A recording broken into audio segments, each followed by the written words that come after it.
আচ্ছা, বইমেলার শেষ দিন আজ। এই ৪টা থ্রিলার বই নিয়ে কথা বলা দরকার ভূমি প্রকাশের। প্রথমে যেটা নিয়ে কথা বলব সেটা হচ্ছে বনলতা টি কেবিন, লিখেছেন ফাইয়াজ ইফতি ভাই। ফ্ল্যাপের ছবি দেখিয়ে দিচ্ছি, একটু পজ করে পড়ে নেবেন। মেইনলি এটা একটা মিস্ট্রি থ্রিলার, এটার প্রচ্ছদটা বেশ সুন্দর আসছে। সজল ভাই এর প্রচ্ছদটা করেছে।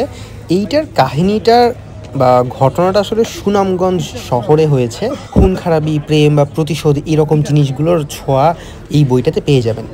আর এটার মূল্যটা যদি একটু দেখে নেই, ৫৪০ টাকা মাত্র।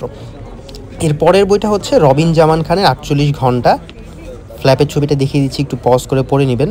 ভাইয়ের লেখা সময় উপাখ্যান সিরিজ তো আমরা কম বেশি সবাই পড়েছি, সো ভাইয়ের লেখা নিয়ে নতুন করে ইন্ট্রোডিউস করার কিছু নাই।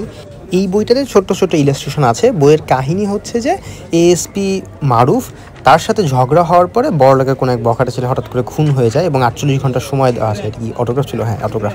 ৪৮ ঘন্টা সময় দেওয়া হয় তদন্ত করে বের করার জন্য যে খুনটা কে করেছে। মূল্য ৪৮০ টাকা মাত্র। এর পরের বইটা হচ্ছে মাইনুল হাসান শিমুলের লেখা তরফদার। এটাও এবারের বইমেলাতে বেশ সাড়া ফেলেছে। ফ্ল্যাপের ছবিটা দেখিয়ে দিচ্ছি। ইভেন রকমারিতেও এই বইটা বেশ টপ পজিশনে ছিল। এই ক্রাইম থ্রিলারটার পটভূমি হচ্ছে বাংলাদেশের আন্ডারওয়ার্ল্ড আর মেঘনা নদীর ডাকাতদের মধ্যকার যে সংঘর্ষ, সেগুলো নিয়ে মেইনলি কাহিনী, এবং তরফদারের উদাহরণ হিসেবে গল্পটাকে তুলে ধরা হয়েছে। মূল্য ৪২০ টাকা। আচ্ছা, এরপরে আরও একটা যে বই নিয়ে কথা বলা দরকার সেটা হচ্ছে পলিটিক্যাল থ্রিলার আবুল ফাতাহ ভাইয়ের ইশতেহার। ফ্ল্যাপের ছবি দেখিয়ে দিচ্ছি, একটু পজ করে পড়ে নেবেন। গল্পের মূল প্রোটাগনিস্ট হচ্ছে মেজর সাইফ হাসান। ছবিটা সুন্দর। আর হচ্ছে মেইনলি এটাকে মেজর সাইফ সিরিজও বলা যেতে পারে। এসপিওনাজ বা স্পাই থ্রিলার জনরার জন্য এই বইটা একটা পারফেক্ট বই হতে পারে।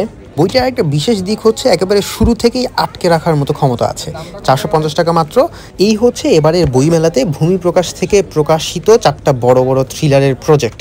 তো মোটামুটি 4টা বই আমি পড়ে নিয়ে ডিটেলসে রিভিউ দিব। ডিটেলস রিভিউ পেতে চোখ রাখুন the Brown Storyteller Facebook পেজে। Until then, stay safe.